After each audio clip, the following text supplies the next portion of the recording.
आप एक theoretical manner में पढ़ने की कोशिश करोगे तो शायद आपको उतनी ज्यादा दिक्कत का सामना करना पड़े। तो हम थोड़ा सा आगे बढ़ते हैं, यहीं से शुरू करते हैं आज की class.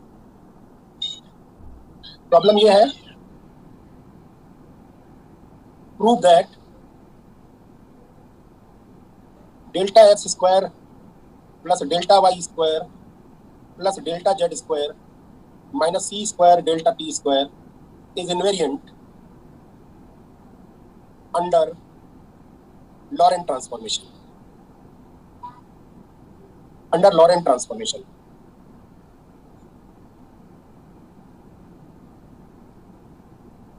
So let's start.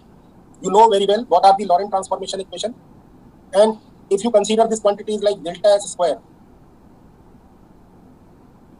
space time interval बोलते हैं इसको, फिर भी चलिए कुछ नहीं बताते हैं आपको। मेरे को बताना ये है कि भाई delta x dash square delta y dash square plus delta z dash square minus C square delta t dash square it should be equal to after some calculation delta x square plus delta Y square plus delta Z square minus C square delta T square. शुरुआत आप लोग करेंगे कहाँ से? Delta x की value आप लोगों को पता है, gamma delta x minus v delta t whole square. Delta Y square you know very well same ही रहता है। डेल्टा जेड स्क्वायर आपको पता ही है सेम रहता है। C square delta T square is gamma square 1 t minus क्या होता है v into delta x upon c square whole square. Just solve this. तो आएगा ना? हाँ क्या करें बेटा? डेल्टा टी अब सही लिखा हुआ है। चलिए सॉल्व करिए आप लोग जब तक मैं असाइनमेंट खोल रहा हूँ, ठीक है? तो आपका जो लास्ट में आंसर आएगा वो यही आना चाहिए। करें आप लोग सभी लोग, तब तक बच्चे भी जुड़ रहे हैं। केवल a माइनस बी का होल स्क्वायर जिसको फार्मूला पता होगा और रीअरेंजमेंट करना आता होगा उसका हो जाएगा।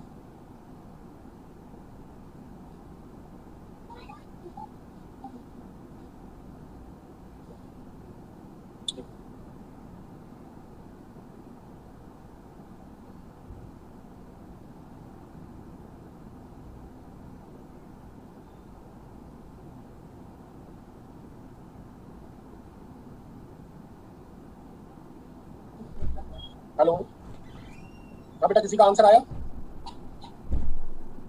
चल रहे ये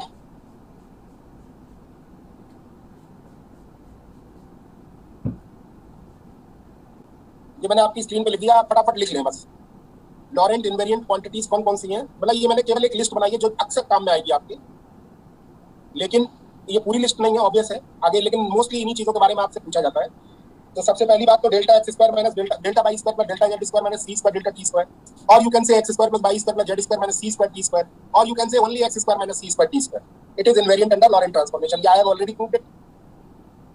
rest mass of any particle, rest mass never change, तो वो फ्रेम ऑफ रेफरेंस पे बदलता नहीं है, तो rest mass is also a invariant quantity. ठीक है? Charge is a fundamental quantity which is also, हां क्या कह रहे हैं?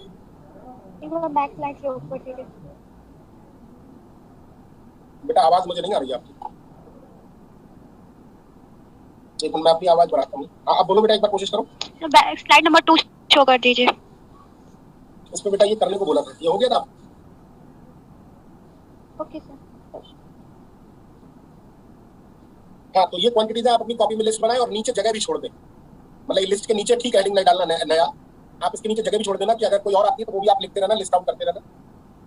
So rest mass is also Laurent invariant, charge is also Laurent invariant, E square minus C square B square it is also invariant, Laurent invariant. ये आप लोगों ने electric field और मैग्नेटिक फील्ड के बारे में बता रहा हूँ।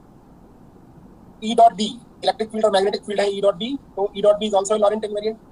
E square minus C square P square, क्योंकि रेस्ट मास क्या है? लॉरेंट इनवेरिएंट, इसलिए E square minus C square P square. यहाँ पर E जो है एनर्जी है और P मोमेंटम है, तो don't be confuse with E and vector E। Vector E जहाँ लिखा है वो सब मैग्नेटिक फील्ड है और जहाँ पे कैपिटल E लिख दिया विदाउट वेक्टर वो एनर्जी है। Similarly, 7th number dq over de, it is also Laurent invariant. You can also prove it, but ये बहुत कठिन है, आप लोग इसको याद रखें। 8th, Maxwell's equation, all the 4 equations are Laurent invariant. And 9th, you have already taught about this operator. आपने इस ऑपरेटर का नाम सुना है? क्या कहते हैं इसे? Del square minus 1 upon C square, D'Alembert operator. ये आप लोगों ने रिलेटिविस्टिक क्वांटम मैकेनिक्स में जो इक्वेशंस वगैरह पढ़ी होंगी, वो कौन सा था रूल? कौन सी इक्वेशन से शुरू होती है relativistic mechanics? Relativistic quantum mechanics. Sir तीन गार्डन इक्वेशन, क्या नाम बताया बेटा? Klein Gordon equation, yes yes yes yes yes, Klein Gordon equation, उसमें भी ये देखोगे आप ऑपरेटर को, ठीक है। तो ये आप नोट करें, शांति से सब लोग नोट कर ले अपनी कॉपी पे, सबको प्रूव करने के चक्कर में ना रहे। ये आपको इलेक्ट्रोडायनेमिक्स में अगर प्रूव कराया जाए तो ठीक है, नहीं कराया जाए तब भी ठीक है, क्योंकि आपको ये नहीं आएगा क्वेश्चन कि ये प्रूव करो, ये क्वेश्चन आएगा कि ई दिया है, बी दिया है, तो बताइए दूसरे फ्रेम में ई दिया है तो बी क्या होगा। ऐसे क्वेश्चंस मैं आपको भी करवाऊंगा। और रही बात ई स्क्वायर माइनस सी स्क्वायर पी स्क्वायर की, ये मैं आगे करवाऊंगा, इसका लॉरेंट इनवेरिएंट कैसे होता है, रेस्ट मास कैसे लॉरेंट इनवेरिएंट होता है, ये मैं आगे करवाऊंगा, ठीक है। मैक्सवेल्स इक्वेशन लॉरेंट इनवेरिएंट होती है, इसी पे आधारशिला रखी हुई है इसकी। क्लीन गॉर्डन इक्वेशन आपने देखी होगी, वो भी लॉरेंट इनवेरिएंट होती है, वो आपने रिलेटिविस्टिक क्वांटम मैकेनिक्स में पढ़ी भी होगी, ठीक है। तो मैंने केवल लिस्ट बना दी है जिससे कि आप लोग याद रख सको एक ही प्लेस पर। सर 7 नंबर आप जल्दी जल्दी हाथ चलाएं। सर 7 नंबर पे डी क्यूब जो है, डी क्या डिस्टेंस है? Okay sir. नहीं, third derivative of p, third derivative of p, third derivative of p sir with किसके रिस्पेक्ट रिस्पेक्ट टू में? सर किसके रिस्पेक्ट में है? डेरिवेटिव मतलब चेंज। ओके सर किसके रिस्पेक्ट पे चेंज हो रहा है? ई के रिस्पेक्ट पे? नहीं, विदाउट एनी रिस्पेक्ट भी होते हैं ना, चेंजेस लिखते हैं। यस सर होते हैं। हाँ भाई सर, dx नहीं लिखा हुआ देखा कभी? हाँ सर। आप ये पूछो किसके रिस्पेक्ट में, this is small element of p, ऐसे कह लो, स्मॉल का भी स्मॉल, ऐसे समझ लो।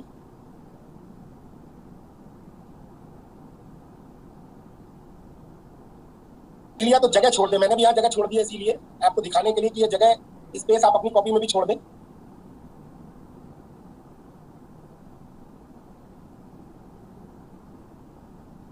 ईमेल आईडी बेटा क्लासिकल फिजिक्स ये है phys@gmail.com।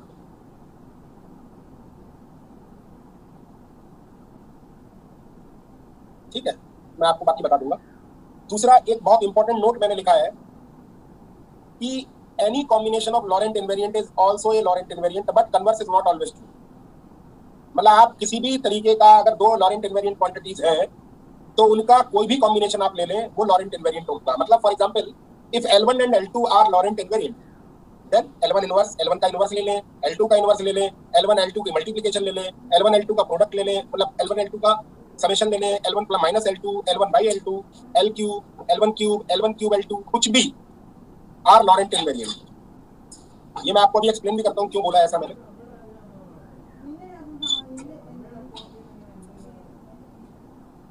अभी आप लोग बिल्कुल लिखते रहे और बिल्कुल चिंता न करें, ये सब वापस स्लाइड पे लेके आऊंगा आपको और फिर बताऊंगा कि ये एक्सप्लेनेशन यहाँ पर दिया गया।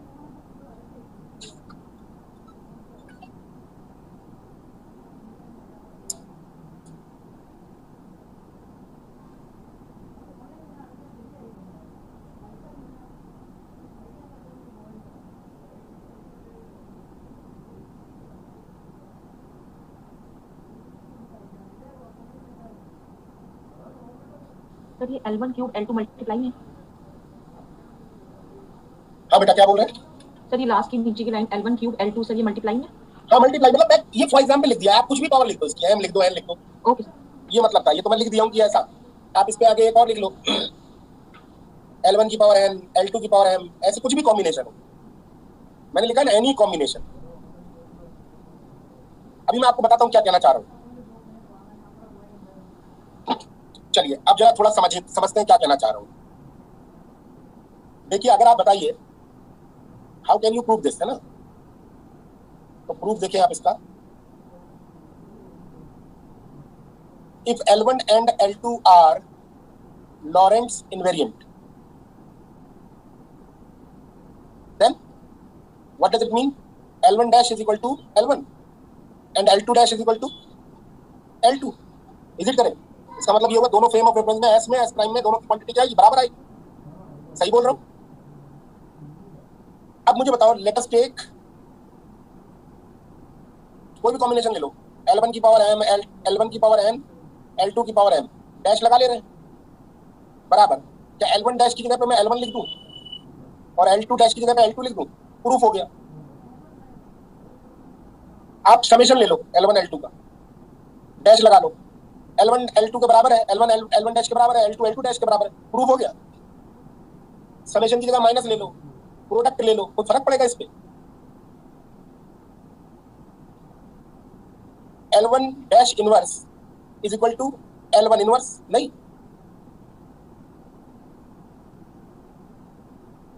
चलिए थोड़ी देर के लिए मानते हैं कि आपको ये बातें कुछ भी नहीं समझ में आ रही हैं, लेकिन ये लिख लें आप लोग, उसके बाद आपको एकदम परफेक्ट समझ में आएगा, विश्वास रखो। अब मैंने लिखा है एक sentence, but converse is not always true. मतलब अगर दो क्वांटिटी, एक क्वांटिटी इनवेरिएंट है तो उसके फैक्टर्स जरूरी नहीं है इनवेरिएंट हो।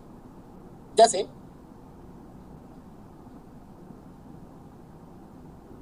अगला क्वेश्चन लिखे,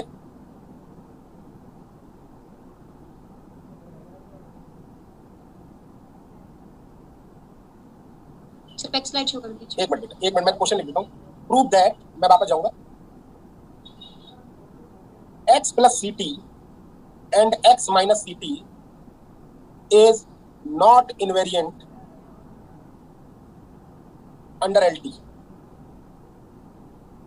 and also realized that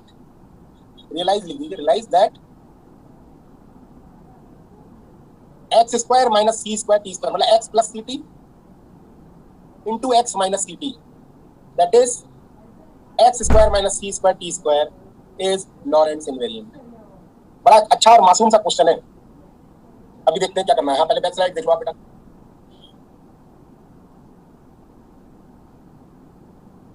thank you sir. क्या आप प्रूव करोगे इसे या मैं करवाऊं? चलाओ पेन, हम दोनों लोग चलाते हैं मिलके, हम कर लीजिए। दोनों लोग मिलके चलाते हैं pen. x dash plus c t dash लेके चलो। Let us consider this quantity is x plus. ठीक है, बार बार लिखना नहीं पड़ेगा ना, x प्लस मतलब x प्लस लिखिए। आप मुझे बता सकते हो x dash is equal to gamma, क्या लिखूं? x minus b t plus c gamma t minus b x over c square, सही है? Yes yes. ऐसा करो, आप इन्हें रीअरेंज करो। गामा x है और इधर देखें तो x के कोफिशिएंट क्या आएगा?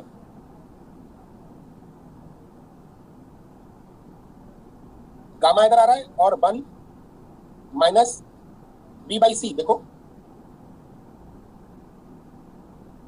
प्लस टी के कोफिशिएंट्स अगर देखें तो gamma 1 plus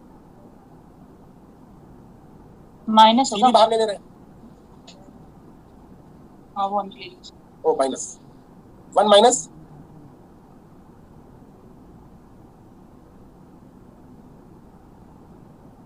b by c, देखो चेक करके।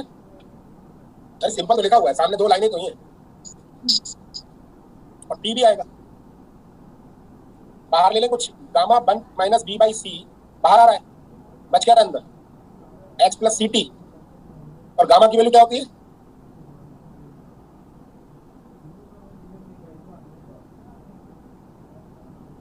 इसे x प्लस लिख लूं शॉर्टकट में, और अगर इसको भी फैक्टराइज कर लूं नीचे वाले को 1 plus c 1 minus b by c 1 plus c b by c, तो कितना आ जाएगा? Square root 1 minus b by c upon 1 plus b by c x plus. क्या प्रूफ हुआ? और you can say x plus is equal to under root 1 minus beta upon 1 plus beta x plus. सही बोल रहा हूँ नहीं? क्या बराबर आए? No sir. क्या बराबर आए? नहीं आए, इसका मतलब प्रूफ हो गया। Similarly you can write for x minus. क्या आप डायरेक्ट एक्स माइनस के लिए लिख लोगे? क्या आएगा? ऊपर माइनस आया तो प्लस आ जाएगा, नीचे प्लस है तो माइनस आ जाएगा।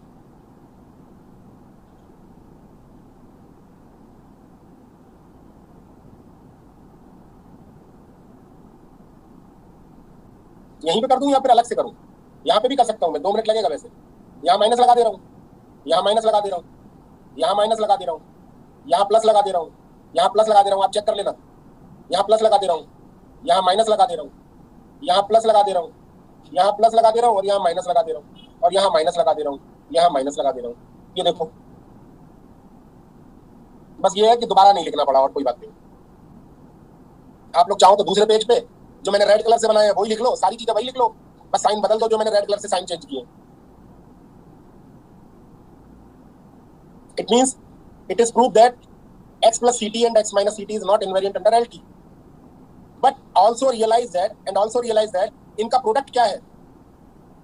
इनका प्रोडक्ट अगर आप देखो तो x प्लस और x माइनस इन दोनों की मल्टीप्लाई अगर करते हैं, x प्लस और x माइनस लिख दूं मैं आगे?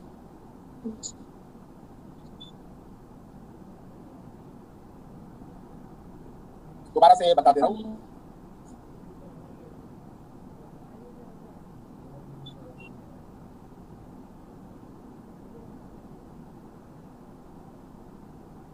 याद हो जाएगा वैसे ये फार्मूला, ये नेट में पूछा गया है एक बार, इसलिए पूछ रहा हूँ। याद नहीं होगा तो प्रूफ भी कर लेना, ऐसा कोई दिक्कत नहीं। दोनों का प्रोडक्ट करो, x plus dash into x minus dash, कितना आएगा? यानी कि एक्स स्क्वायर माइनस सी स्क्वायर टी स्क्वायर, यही तो है एक्स प्लस और एक्स माइनस का प्रोडक्ट इज इनवेरिएंट।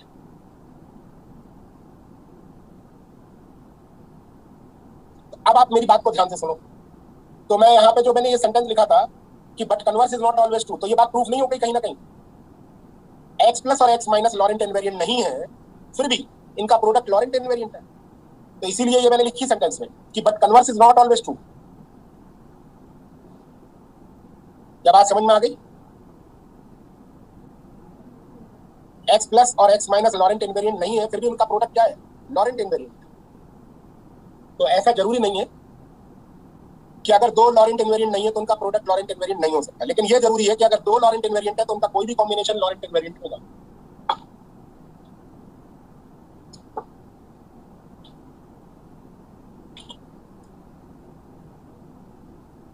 क्या बेटा समझ में आया नहीं आया?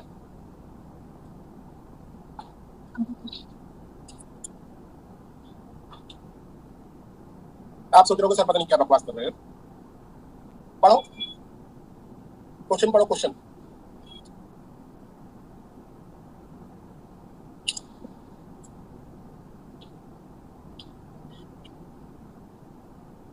Option D sir. डी या D? D sir. D. D sir. D सही है, इसमें कुछ करना ही नहीं है। 5 नंबर का सवाल आया था, तो मैं आप सोल्यूशन नहीं कर पाऊंगा।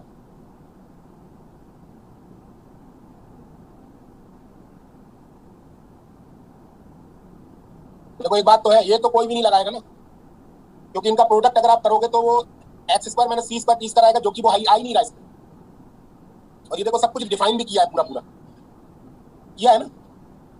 दो फ्रेम का जिक्र किया है, एक ओ का एक ओ डैश का, जैसे एस और एस प्राइम होते हैं। सिंपल था।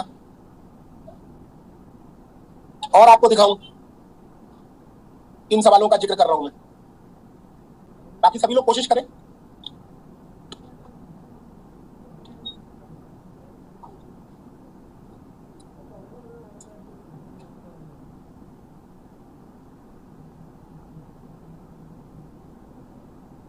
करें rod length carries a total charge Q, uniformly distributed है ना। If this observed in the frame moving with velocity v along the rod, the charge per unit length, तो charge per unit length जो होगी वो Q by L होती है अगर rest में हो तो। लेकिन अगर मूविंग से देखोगे तो क्या होगा? एल कॉन्ट्रैक्टेड हो जाएगी। और लेंथ कॉन्ट्रैक्शन का क्या फार्मूला बताया है? L not by gamma. L not by gamma मतलब l under root 1 minus b square by c square. So option C is correct. क्या और एक्सप्लेन करूं या फिर समझ गए? अगर कोई चाहता है तो चैट बॉक्स में लिखे, और एक्सप्लेन कर दूंगा। ये आप लोगों को बताया था मैंने formula, l not by gamma होता है, गामा अगर 1 minus b square by c square होता है। और चार्ज अभी बताया इनवेरिएंट होता है, तो उस पर कोई फर्क नहीं पड़ रहा, केवल लेंथ छोटी हो जा रही है तो चार्ज डेंसिटी क्या हो जाएगी? बढ़ जाएगी। ये वाला क्वेश्चन देखना जरा, ये पेपर में 2018 में आया है।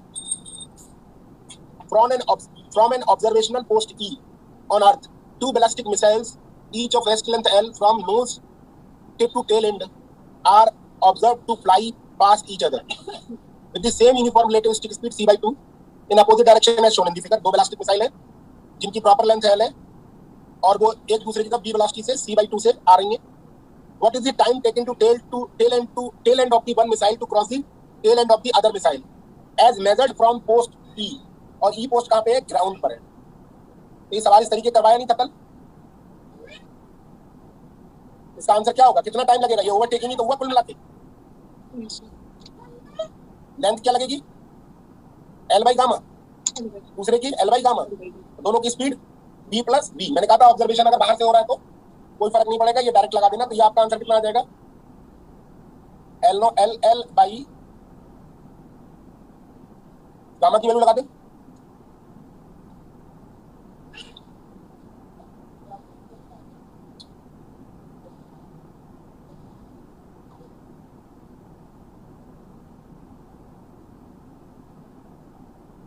आंसर निकाल लेना।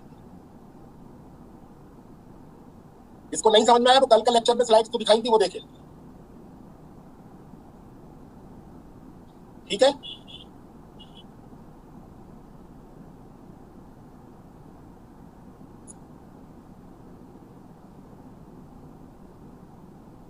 किसी किसी ने ए भी दिया है, बहुत सारे लोगों का बी आंसर आया है, किसी बच्चे ने ए का भी दिया है ऑप्शन। तो अब जरा देख लेते हैं क्या कह रहा है। Two particles a and b relativistic but in opposite direction, ये इधर से आ रहा है, ये इधर से आ रहा है along the x axis। ठीक है, the magnitude of velocity of A as seen from rest frame of B. A है और ये बी है, तो बी के फ्रेम में कितनी वेलोसिटी होगी अगर आप बी से अटैच हो जाओ? तो सिंपल है answer, b plus b upon 1 plus b b by c square. क्या हो गया इसमें? B option. इतना सरल सवाल आया है बेटा। जिसको ये प्रॉब्लम है कि ये आंसर ए आ गया उसका, वो बताए मुझे क्यों दिक्कत आ रही है। आज का ये आंसर कैसे ए आ गया? नहीं तो बी है, गलत नहीं होना चाहिए था ये आपका, मतलब इसमें 100% पोल आना चाहिए था आप लोगों का। अगला क्वेश्चन आप लोग देखें फटाफट। N inertial observer sees two events E1 and E2 happened at the same location, means delta x is equal to 0 but 6 microsecond apart। मतलब एक के बाद एक कितनी देर बाद हुई? 6 माइक्रोसेकंड बाद, लेकिन हुई एक ही जगह पर। ठीक है ना? जैसे आप एक घड़ी रख दो सामने और वो टिक टिक टिक टिक कर रही है, तो घड़ी आपके सामने रेस्ट में है, तो x1 x2 पोजीशन क्या होगी? वही होगी। तो एक ही प्लेस पर हो रही है, इसका मतलब डेल्टा x 0 हो गया। तो जैसे इवेंट हो रही है, E1 हुई, E2 हुई, तो जो टाइम में सेपरेशन है वो 6 माइक्रोसेकंड का है। Another observer moving with a constant velocity v with respect to first one sees the same event 9 second apart, 9 microsecond apart. So the spatial distance between events as measured by second observer is, ये कितना होगा? Can you solve this? आपको v नहीं पता है। There are two ways. Either you can first calculate v and after that you can calculate delta x prime. Otherwise you can directly calculate delta x prime. Have you any formula about this? कोई बताएगा बेटा? Sir x square minus c square t square को sir invariant लेके भी कर सकते हैं। Very good. Delta x prime square minus c square delta t prime square is equal to, आप लोगों को बता चुका हूं, ये क्वांटिटी किसी भी फ्रेम में नहीं बदलती। तो बस देखो इस सवाल में क्या हुआ है, दो चीजें पता है, तीन चीजें पता है और एक चीज पूछी गई है, तो बस हो गया चारों चीजों से। तो डेल्टा x प्राइम की जगह पे आप क्या लगाओगे? कुछ नहीं, ये आपको निकालना है। c square delta t prime की जगह पे आप लगाओगे 9 माइक्रोसेकंड। डेल्टा x प्राइम 0 है, delta t prime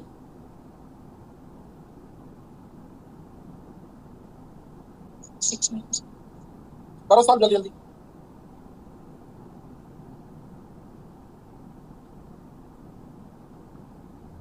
delta x prime निकालने कितना आएगा?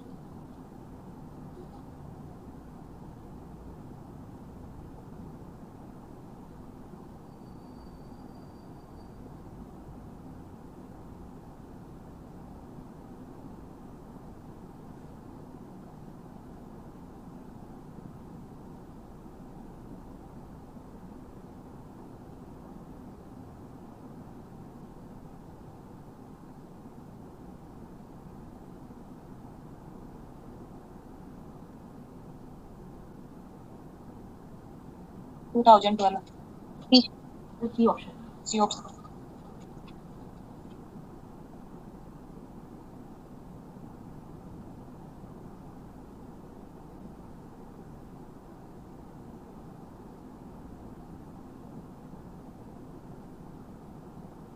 ठीक है बेटा, सभी लोगों का 2000 आंसर आ रहा है और मुझे लगता है कि इसमें कोई वो भी नहीं है, दिक्कत भी नहीं होगी। लेकिन एक सरप्राइजिंग बात है कि जो इवेंट्स एक जगह पर दिखाई दे रही थी, इस बार क्या हो रहा है? 2000 मीटर दूरी पर दिखाई दे रही है। पता है ऐसा क्यों हो रहा होगा? क्योंकि वो ऑब्जर्वर भाग रहा है ना, ऑब्जर्वर भाग रहा है, और भागने से क्या हो रहा है? वो पहले एक जगह पर दिखाई दे रही है इवेंट, तब तक वो आगे निकल जा रहा है। इवेंट वही हो रही है लेकिन वो आगे निकल जा रहा है, तो उसको लग रहा है क्या कि दूसरी जगह इवेंट हो रही है। तो ऑप्शन सी इज करेक्ट। ठीक है बेटा, किसी को डाउट हो तो पूछते भी रहना। सबके लिए बोल रखा है मैंने कि कुछ भी आपको क्वेश्चन पूछना है पूछ ले। आपको लग रहा है इसको और ज्यादा इलेबोरेट करो तो भी बता दो। आपको लग रहा है समझ नहीं आ रहा है, स्टेटमेंट ही नहीं समझ में आ रहा है, तो भी बता दो। सर बैक स्लाइड शो करती हूँ।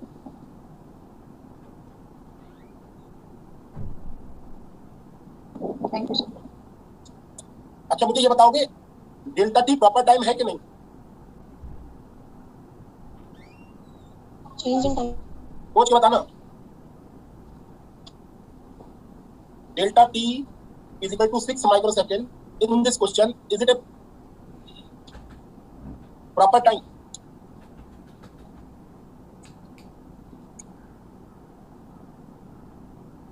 स्टेटमेंट बेटा ये कह रहा है कि एक इनर्शियल ऑब्जर्वर है जो दो इवेंट ऐसे समझ लो जैसे मैंने आप लोगों को जमीन पर हाथ मार के दिखाया था। मैं देखो अपने पैन को एक ही जगह पर मार रहा हूं, ठीक है, तो ये सेम लोकेशन पे हो रहा है और 6 microsecond apart in time, 6 microsecond बाद हो रहा है। लेकिन जो दूसरा ऑब्जर्वर है उसको ये दूरी क्या दिखाई देगी अगर उसको इन दो पल्सेस के बीच में या दो टिक टिक के बीच में टाइम 9 माइक्रोसेकंड दिखाई दे। दूसरा मैंने ये क्वेश्चन पूछा क्या delta t is equal to 6 microsecond proper time है, तो किसी ने एक दो बच्चे ने आंसर दिया है। शिवम ने बोला यस। बेटा बताओ कैसे? शिवम बोलो, ये परिवार की तरह समझो, आप बातचीत करने में कोई बुराई नहीं समझो। टाइम डिलेट हो गया ना 9 सेकंड हो गया। हाँ तो टाइम डिलेट हो गया ना 9 माइक्रोसेकंड। टाइम डायलेट हो गया। यस यस एक बात बता दूं आपको, हर टाइम दो टाइम अगर दिख रहा हो तो जरूरी नहीं है कि छोटा वाला हमेशा प्रॉपर टाइम ही हो, उसके लिए कुछ कंडीशन है। आप वो सोच कर नहीं बताए तो कोई बात नहीं, मैं किसी और बच्चे से भी पूछता हूँ जिसने आंसर दिया हो। आकांक्षा बेटा बताना ये आपको क्यों लगा है कि नहीं है? सर क्योंकि टाइम चेंज हो रहा है ना। अच्छा आपको किसी घड़ी से प्रॉपर टाइम देखना हो तो क्या करोगी आप? घड़ी के फ्रेम में टाइम हाँ? टाइम चेंज होगा ना सर, टाइम देखेंगे घड़ी में सर, उसी ऑब्जेक्ट के फ्रेम में जाके देखेंगे। नहीं, किसी घड़ी के घड़ी के फ्रेम में रहना चाहोगे ना? Yes sir. अच्छा घड़ी के फ्रेम में अगर चले जाओगे तो घड़ी एक ही लोकेशन पर टिक टिक टिक टिक करेगी या अलग अलग लोकेशन पर? एक ही लोकेशन। एक ही लोकेशन। एक ही लोकेशन पर। आप सोच के देखो, आप अपनी घड़ी रखो सामने कहीं पे भी, आपने अपनी दीवार पे देखो जो वॉल वॉच लगी होगी वो एक ही जगह पर टिक टिक टिक टिक कर रही होगी, और वो जो टिक टिक है वही प्रॉपर है, क्योंकि आपके रिस्पेक्ट में वो रेस्ट में है, और रेस्ट में जो है वो घड़ी प्रॉपर टाइम देगी। आपको मैंने क्या बोला था, मूविंग क्लॉक रन स्लो, लिखा है? लिखा था ना ये बात? जी sir. Moving clock run slow. Yes, sir. तो आप अंदाजा लगाओ क्या ये प्रॉपर टाइम है? Delta t is equal to 6 microsecond. Yes sir.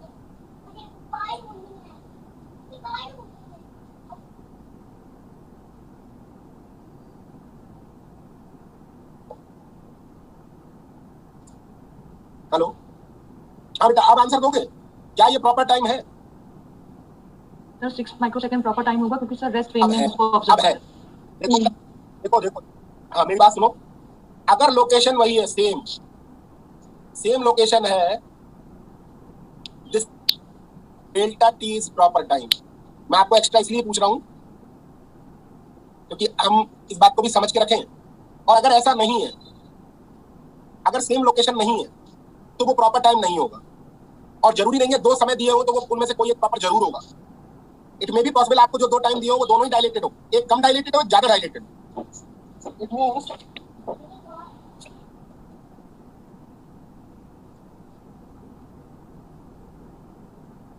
क्या समझ गए बात को? Yes sir. चलो इसका मतलब ये कि अगर बिना सेम लोकेशन बताए भी इस बात को कहा जा सकता है कि डेल्टा एक्स जीरो। चलो उसका एक ट्रेलर देखो आप, कैसे स्टेटमेंट छोटा लिखकर बात करी जाएगी। देखो ये जून 2012 में आया हुआ है, ये इससे अच्छा सवाल है जो पीछे करके आए हो। What is the proper time? अब अगर ये प्रॉपर टाइम है ना तो इसमें ये हिडन बात लिख दी इन्होंने, क्या डेल्टा एक्स जीरो है। अब देखो कितनी अच्छी बात है, प्रॉपर टाइम बताना है तो डेल्टा एक्स जीरो है, ये बात तो पक्की बता दी। Between two events, if one inertial frame the events are separated by, समय में कितनी सेपरेटेड है और दूरी में कितनी सेपरेटेड है? तो आपसे पूछा जा रहा है प्रॉपर टाइम क्या होगा, मतलब डेल्टा टी क्या होगा।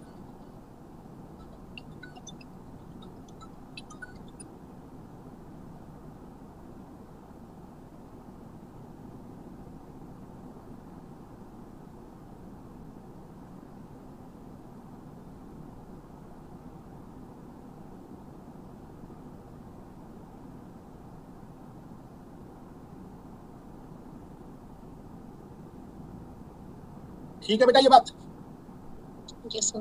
स्टेटमेंट को छोटा लिखने का तरीका देखा आपने? मैंने ये जानबूझ के दोनों सवाल एक साथ रखे और आप मुझे अब आंसर बता दो डेल्टा टी कितना आएगा। मैग्नीट्यूड मैग्नीट्यूड बताना क्योंकि नेगेटिव में आएगा आंसर।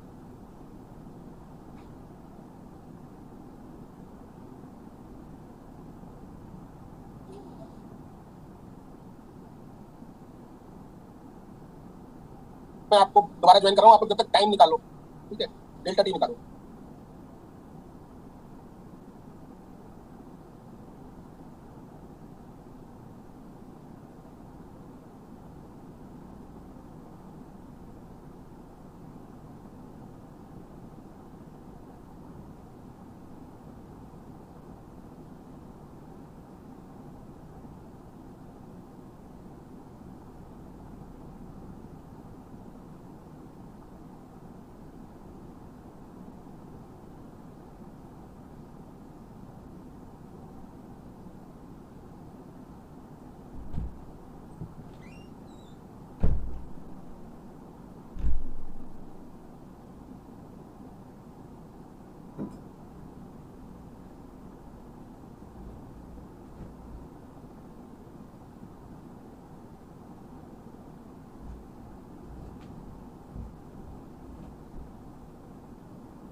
बेटा 6 सेकंड आंसर आ जाएगा आप सभी लोगों का।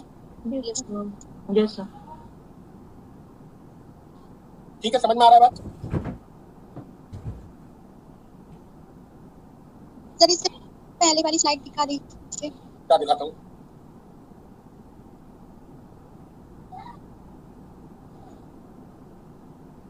Okay sir.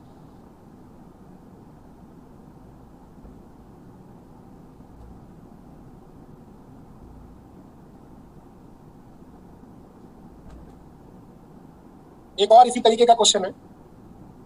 To events separated by spatial distance 9 × 10⁷ metres, नहीं 9 × 10⁹ मीटर लिखा है ना, are simultaneous in one frame of reference. Simultaneous का मतलब क्या होता है? Delta T 0. एक साथ घटित होना। तो ये देखो, ये सेंटेंस का मतलब हुआ delta T 0, simultaneous events. Sir question number कौन सा है? क्वेश्चन नंबर नहीं शो हो रहा क्वेश्चन नहीं दिख रहा है? सर, नंबर नहीं शो हो रहा है question number. Question number 5 okay 5 है, 5 लिखा हुआ है।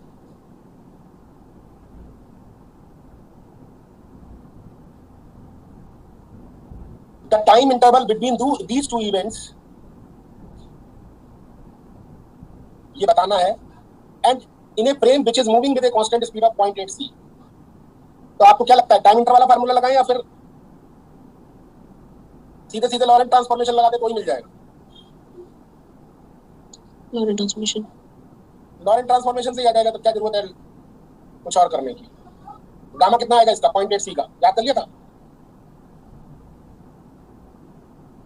3/5 ना, 12/13 आएगा। देखो कितना आ रहा है, 13/12, सब गलती हो गया।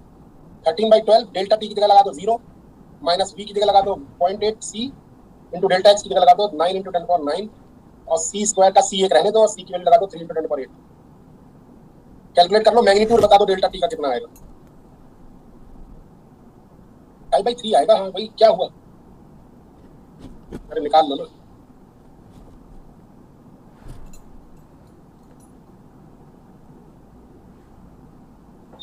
फाइव बाई 3 आएगा बेटा।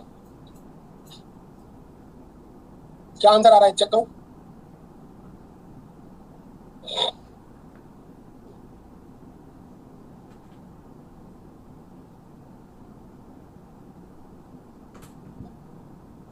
चालीस सेकंड आ रहा है आंसर। बहुत सारे लोगों के मन में दिमाग में सवाल आ रहा होगा कि ये माइनस साइन आ जा रहा है, उसका क्या? आप उसको तो भूल जाते हो। तो मैं बता दूं, इंटरवल माइनस का होने का मतलब क्या है? जो इवेंट्स पहले घटित हो रही होंगी वो बाद में घटित होने लगेंगी। मतलब पहले ए हो रही होगी, फिर बी हो रही होगी एक फ्रेम में, तो दूसरे फ्रेम में बी पहले हो जाएगी, ए बाद में हो जाएगी, इसलिए माइनस साइन दिखा रहा है। ऐसा भी हो सकता है, तो इसलिए अपने को केवल मैग्नीट्यूड से रहता है, मतलब तो ऑप्शन बी आएगा। किसी ने बताया, इसी मैंने लिख दिया। तो यही है। तो ऐसे एक नहीं, ये है स्टार्ट,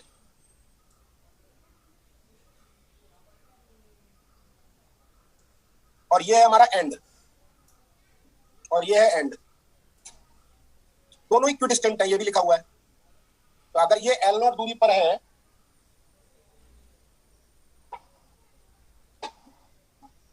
तो ऐसे लिख दे रहा हूं, L नॉट दूरी पर है, तो ये भी L नॉट दूरी पर है, ठीक है। और स्पेसशिप A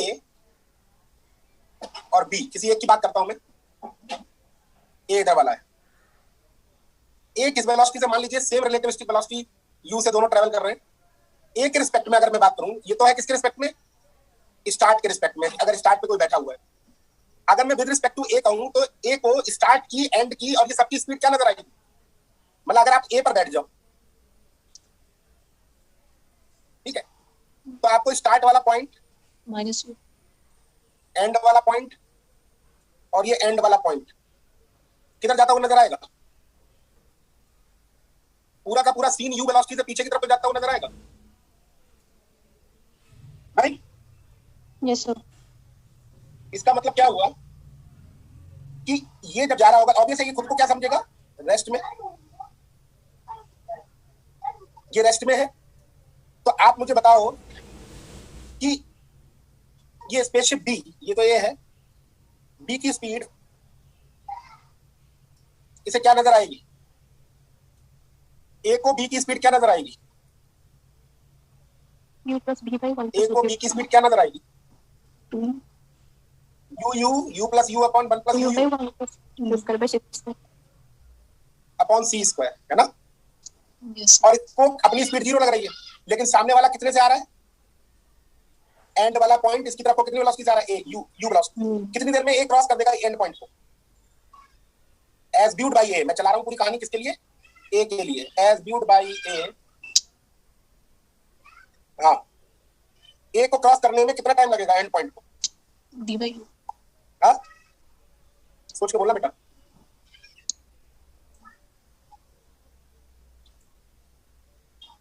लेंथ कॉन्ट्रैक्ट नजर आएगी, यस पूरा एक तरीके से समझ लो, उसके लिए मूविंग रॉड की तरह समझ लो, एंड और स्टार्ट पॉइंट। वो एक तरीके से पीछे की तरफ भाग रहा है, तो उसको क्या लगेगा, छोटी जगह हो गई, L नॉट बाई गामा, और गामा में यहाँ क्या होगा, u, और u वेलोसिटी से क्रॉस करेगा इसे कोई भी, क्योंकि ये तो खुद रेस्ट में ही है। और b से पूछे तो, मतलब a से पूछे b के बारे में, तो b क्या कहेगा, इसका स्पेस कितना रह गया, L नॉट बाई गामा। भाई इसकी भी दूरी L नॉट बाई गामा लगेगी इसे। बात सब इसकी कर रहा हूं मैं, ध्यान रखना, इससे पूछ रहा हूं। और वेलोसिटी क्या नजर आएगी, एंड पॉइंट और एंड और ए बी के मोशन की रिलेटिव वेलोसिटी। डायरेक्ट बता दूं या जोड़ दूं, डायरेक्ट बता दूं तो कितना आएगा। अच्छा, इन दोनों में कौन बड़ा होगा, ये बड़ा या ये बड़ा,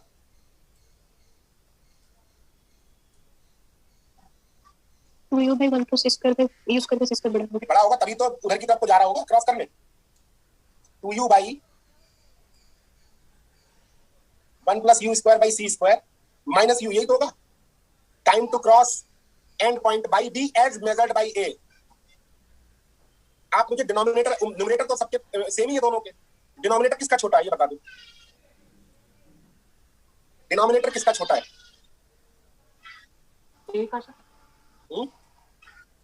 अरे u की वैल्यू कुछ मान लो, c/2 मान लो, तो ये c/2 है, और ये कितना आएगा, c/2 plus c/2 plus c upon 1 plus 1/4, तो कितना आ जाएगा 4/5c। कौन बड़ा हुआ, 4/5c माइनस 1/2, कितना आ जाएगा 8 माइनस 5, 3/10। कौन बड़ा, 4/5 40 है ना, 4/5 बड़ा हुआ ना, नहीं 4/5 नहीं, 1/2 में और इसमें बताओ कौन बड़ा, 0.5 नहीं 0.5 वाला ज्यादा बड़ा हुआ, यू ज्यादा बड़ा हुआ। Yes sir. मतलब मैं कहना चाह रहा हूँ, आप लोग अपनी कॉपी पे ये चेक कर लो कि कौन बड़ा है। ये बड़ा आ रहा है और ये छोटा आ रहा है, ये बड़ा है, लार्ज है एज कंपेयर टू दिस, तो फिर टाइम किसका ज्यादा कम होगा, यानी what is the claim of A, A का क्लेम क्या होगा, जीत गया या हार गया, जीत गया। जीत गया। यही सेम क्लेम किसका होगा? बिल्कुल रिवर्स करोगे प्रॉब्लम को, और ए को ए की जगह पे आप बी वाला बैठ जाएगा, तो बी का क्लेम भी सेम ही होगा। बी का क्लेम भी that is a won the race. A claims that a won the race and b claims that b won the race, यानी कि ये बी ऑप्शन करेक्ट हो गया ना। A and b both claims to have won the race.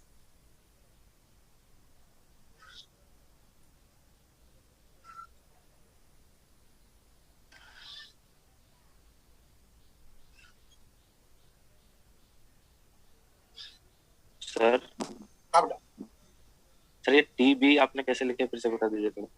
कौन सा बेटा? T b sir, t B.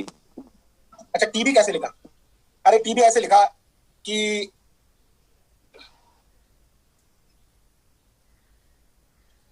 TB वाला दोबारा बना दे रहा हूं। एक स्टार्ट वाला खंबा है और एक एंड वाला खंबा है, और इसे ऑब्जर्व कौन कर रहा है? ए पर बैठा हुआ। किसको ऑब्जर्व कर रहा है? स्पेसशिप को। मान लो ये स्पेसशिप है, ये कितने जा रहा था? 2u/1 + u²/c²। और ये पूरा का पूरा सीन कितने वेलोसिटी जा रहा है? u velocity as compare to b। सही है बोल रहा हूं? नहीं, हाँ सर। ये तो है, बी जा रहा है इधर, एंड भी जा रहा है उधर, तो ये कितनी देर में टकरा जाएगा इससे? ऐसे समझ लो। तो आपको बताया था ना, दो लोगों की रिलेटिव मोशन तीसरा ऑब्जर्व करेगा तो कैसे बताओगे भाई? इनके बीच की दूरी क्या होगी? कॉन्ट्रैक्टेड हो जाएगी, और इनकी रिलेटिव मोशन क्या हो जाएगी? 2u/1 + u²/c²। नहीं बेटा, समझ में आया? हाँ सर, समझ आ गया। अब देख लो, एक्ट एक्सप्लेनेशन है। बाकी आपको लॉजिकली भी बता सकता हूँ चीजें, लेकिन लॉजिकली आपका गलत होने का डर रहेगा, इसलिए आप तरक्की जरूर देते हैं। ए और बी दोनों का वेलोसिटी डिफरेंट होगा। हेलो बेटा, सर, अगर ए और बी, सर अगर ए, हाँ बेटा, आप अपनी आवाज ओपन करो। सर अगर ए और बी दोनों का वेलोसिटी डिफरेंट होगा, तो फिर टी बी जो लिखा हुआ है observe, then we can't take decision. अगर ए और बी की वेलोसिटी अलग अलग होगी तो फिर हम नहीं बता सकते ना, तो ये सवाल ही नहीं बनेगा। ऑब्वियस है ना। तो आप, सर मैं सिर्फ फॉर्मूला के बारे में बोल रही हूँ। हाँ, तो जो ऑब्जर्व बाय ए हुआ है टी बी इक्वल टू, हाँ, तो L0/gamma ऑफ ए होगा ना वो? नहीं, अगर जो भी इसकी वेलोसिटी होगी वही गामा में आएगी, क्योंकि ऑब्वियस इस पे बैठे होते ये पूरा स्पेस किस वेलोसिटी से भागता हुआ नजर आ रहा होगा? u से। क्यू से। तो जो इसकी वेलोसिटी होगी वही आएगी। हाँ सर, हाँ सर। अरे ऐसे समझो, ये समझो ऐसे। मैं एक मिनट एक और बात बोल दे रहा हूँ। ऐसे समझो जैसे ये ट्रेन का कंपार्टमेंट है, ये लो, मतलब ऐसे, ये एक मिनट, ये समझो ट्रेन का कंपार्टमेंट है ऐसे, और ये ट्रेन का मिड पॉइंट है। एक बार अंदर बैठ के देख रहे हो आप, एक बार बाहर से देख रहे हो, यही तो सवाल बना, और क्या है? सर तो अंदर से बैठ के देख रहे हो तो क्या हो रहा है? दोनों सेम टाइम पे पहुंच रहे हैं। और जब बाहर से बैठ के देख रहे हो तो ऑब्वियस है ये जल्दी टकरा जाएगा और ये देर में टकराएगा। कॉमन सेंस से सोचो। जी सर। तो कॉमन सेंस से भी आंसर बताया जा सकता था, किसी बच्चे ने बताया भी होगा, शायद यही सेंस लगाया होगा जो लॉस ऑफ सिमिलैरिटी का प्रूव कराया था वो। जी सर, थैंक यू सर।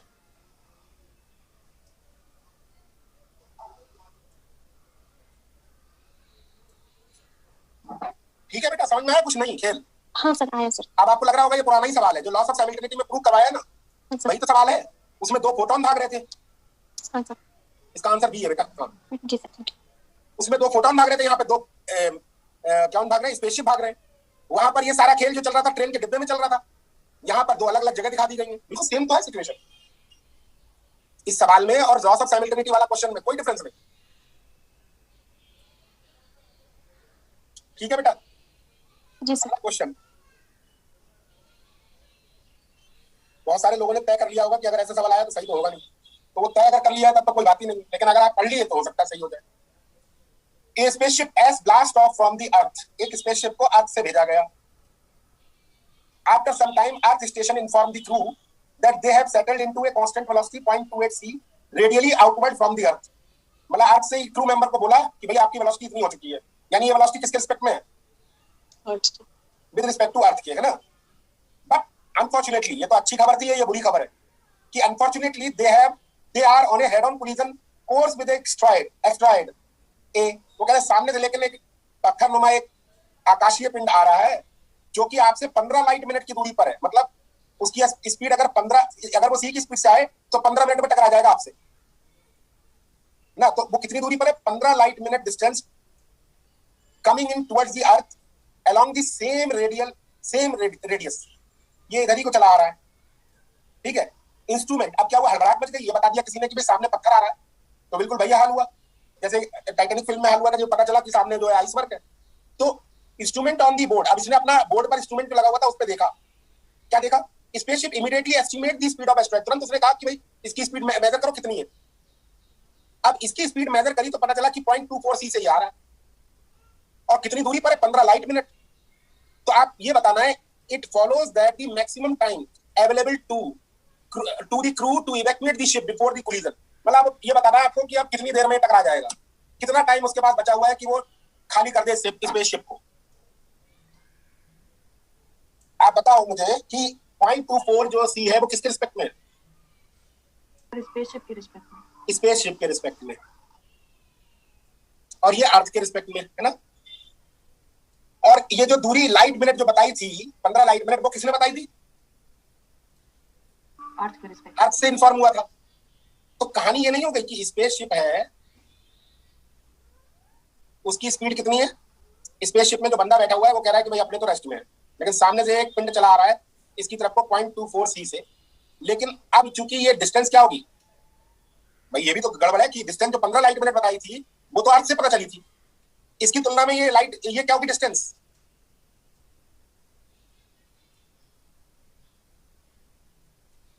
ये डिस्टेंस 15 लाइट मिनट रहेगी, 15 लाइट मिनट बाई गामा रहेगी। भाई सामने से एक आ रहा है तो इसकी डिस्टेंस कितनी रहेगी? 15। कॉन्ट्रैक्टेड महसूस होगी।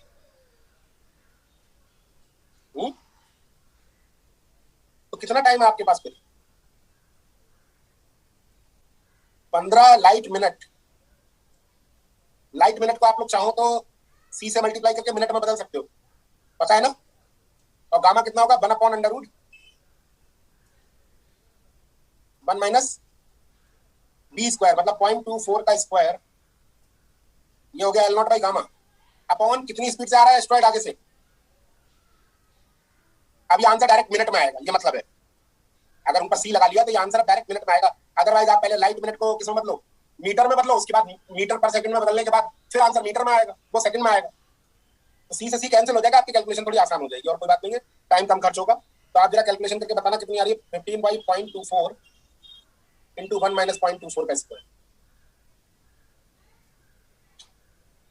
कितना आंसर आ रहा है?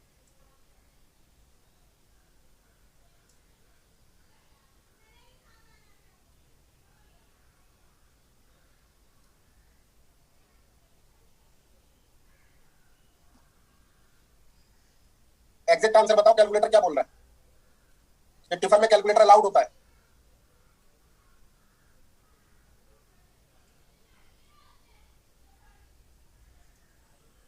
है 58.9 60.67 बता रहा है कोई मुझे।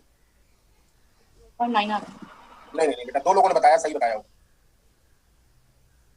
देखो 60.67 आ रहा है। हाँ, तो कितना टाइम है बचा हुआ? कौन सा ऑप्शन सही होगा? दो ऑप्शन बड़े करीब करीब है, 60 और 63। 60 बचना है तो 60 और टकराया जाना है तो 63। ना तो खाली करने की बात हो रही है ना, सकारात्मक अगर देखें तो। इस क्वेश्चन में अगर आप देखें तो बहुत सारी बातें थी जो कि आपको समझनी थी। यहाँ पर आप देखो तो 0.28 सी की जरूरत ही नहीं पड़ी। 0.28 सी जो आ रहा था अर्थ के रिस्पेक्ट में, उसकी जरूरत ही नहीं पड़ी, क्योंकि भाई बचना किसको है? क्रू मेंबर को, स्पेसशिप को। तो अपने को तो पूरा सवाल स्पेसशिप के फ्रेम में करना है। तो इसलिए इस पूरी समस्या का आंसर केवल इतना सा है। बाकी कैलकुलेटर से अगर करोगे चुटकियों में हो जाएगा, समस्या समझ में आ जाएगी तो आंसर भी निकल आएगा। नहीं समझ में आया?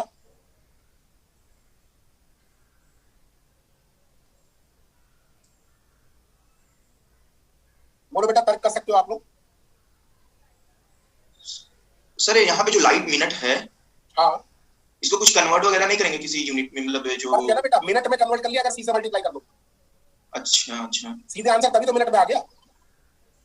अच्छा वो नहीं चाहते कि आप इसमें 3 × 10⁸ लिखो, फिर लाइट मिनट में 1 मिनट में चली गई दूरी से 15 की मल्टीप्लाई करके फिर अच्छा हाँ लाइट है ना तो उसी से ठीक है। समझ रहे हो ना, लाइट मिनट का मतलब दूरी का यूनिट है ये। 1 मिनट में चली गई दूरी को 1 लाइट मिनट कहते हैं, 15 मिनट में चली गई दूरी को 15 लाइट मिनट कहेंगे, है ना। तो कितनी दूरी तय करेगा, C × 15 ना।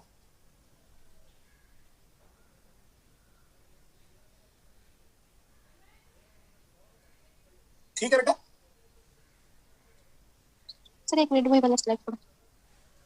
ये हाँ बेटा बताओ। नहीं सर, वो नेटवर्क प्रॉब्लम था ना, थोड़ा देख लो। अच्छा अच्छा अच्छा, ये सब बड़े कंसेप्चुअल क्वेश्चन है।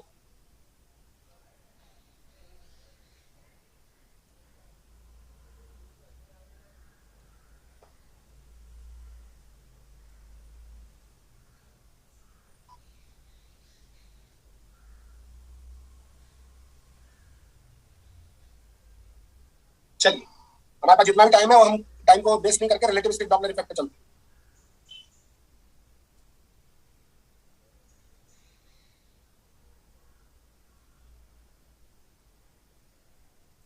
आप सभी लोगों ने डॉपलर इफेक्ट पढ़ा होगा साउंड में।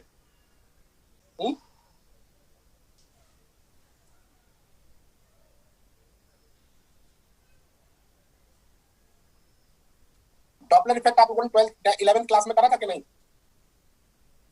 पढ़ा था सर। क्या होता था?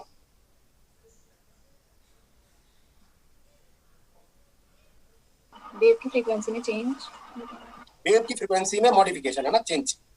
बिल्कुल सही बात है। तो डॉपलर इफेक्ट क्या है? बेसिकली मॉडिफिकेशन इन फ्रीक्वेंसी और wavelength due to relative motion, है ना। वहां पर आप लोगों को याद हो तो 3 केस होते थे। एक केस होता था जब सोर्स चल रहा है, ऑब्जर्वर रुका हुआ है। फिर एक केस होता था ऑब्जर्वर रुका हुआ है, सोर्स चल रहा है। और फिर एक केस होता था जिसमें दोनों चल रहे हैं, याद है। और फार्मूला कुछ इस तरीके का आया था, n = n0 b - bs / b - bo। जाने पहचाने देखे देखे तो लग ही रहे होंगे दोनों में, लेकिन क्या डिफरेंस है वो सामने आपकी स्क्रीन पे। इन साउंड फ्रीक्वेंसी और wavelength shift is dependent on which is moving, source, observer और बोथ। साउंड में क्या है, फ्रीक्वेंसी और वेवलेंथ में जो शिफ्ट होता है वो इस बात पे डिपेंड करता है, कितना शिफ्ट होता है उस बात पे डिपेंड करता है कौन मूव कर रहा है, सोर्स मूव कर रहा है, ऑब्जर्वर मूव कर रहा है या दोनों मूव कर रहे हैं।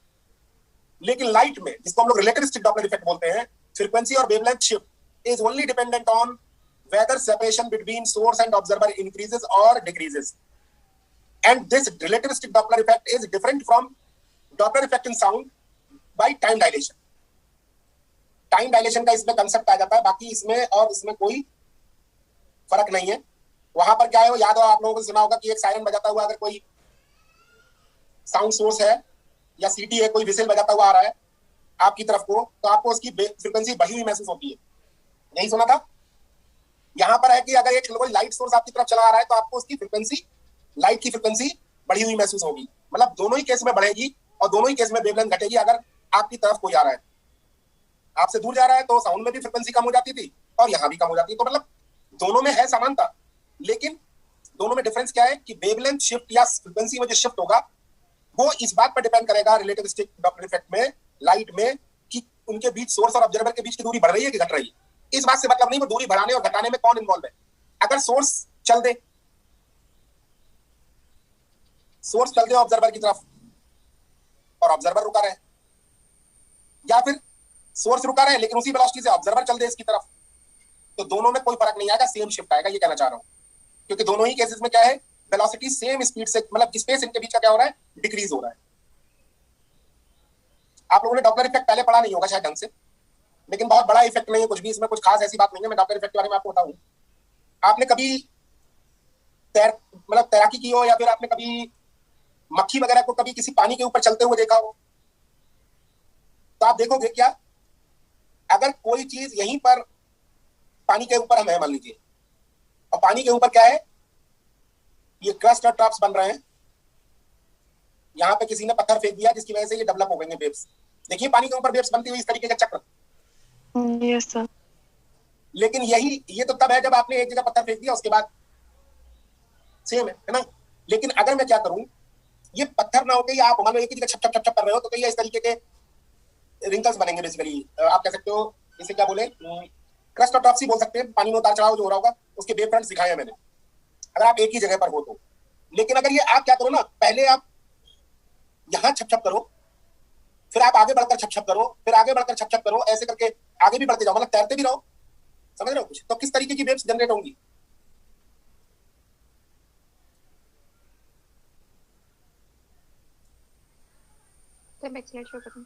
ऐसा नहीं होगा एक तरफ इकट्ठी हो जाएंगी, एक तरफ से दूर दूर हो जाएंगी। Yes sir. थोड़ा कॉमन सेंस से सोचना है। आप क्या करो, थाली ले लो, थाली, उस थाली में क्या करो, पानी भर लो, अब उंगली को अपनी यहीं डुबोते रहो बार बार इसमें, तो इसमें जनरेट होंगी, इस तरीके से नहीं होगी। और एक बार क्या करो कि यहाँ उंगली डुबो, फिर यहाँ उंगली डुबो, फिर यहाँ उंगली डुबो, फिर जनरेट करो, तो आप देखोगे एसिमेट्री शेप आएगी कुछ इस तरीके। तो यहाँ पर इस रीजन में आप अगर देखो, अगर यहाँ कोई खड़ा हो जाए तो वो यही तो कहेगा कि भाई पास पास आ गई, लैम्डा कम हो गया है। और यहाँ किसी को खड़ा कर दोगे तो वो कहेगा क्या, लैम्डा बढ़ गया है। सही कह रहा हूं नहीं? यानी फ्रीक्वेंसी से कहो तो उल्टा, यहाँ इसको लगेगा फ्रीक्वेंसी बढ़ गई,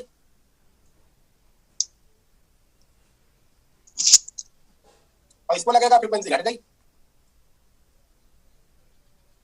बस यही है डॉपलर इफेक्ट। चाहे वो साउंड वेव्स के बारे में बोल रहे हो तो साउंड वेव्स, और अगर लाइट वेव्स के बारे में बोल रहे हो तो लाइट वेव्स। इसके इतर कुछ नहीं है इसमें। टॉपिक छेड़ेंगे तो ये टॉपिक आगे हो नहीं पाएगा, तो फिलहाल इसको यहीं पर रोक देते हैं, और कल हम लोग रिलेटिविस्टिक डॉपलर इफेक्ट खत्म कर लेंगे, और रिलेटिविस्टिक एब्रेशन भी करेंगे, और डायनेमिक्स स्टार्ट करेंगे। ठीक है, तो कल की क्लास में मिलते हैं। आज के लिए इतना ही रहने देते हैं। आप लोग स्लाइड शो देख लें। बैक स्लाइड कर दीजिए।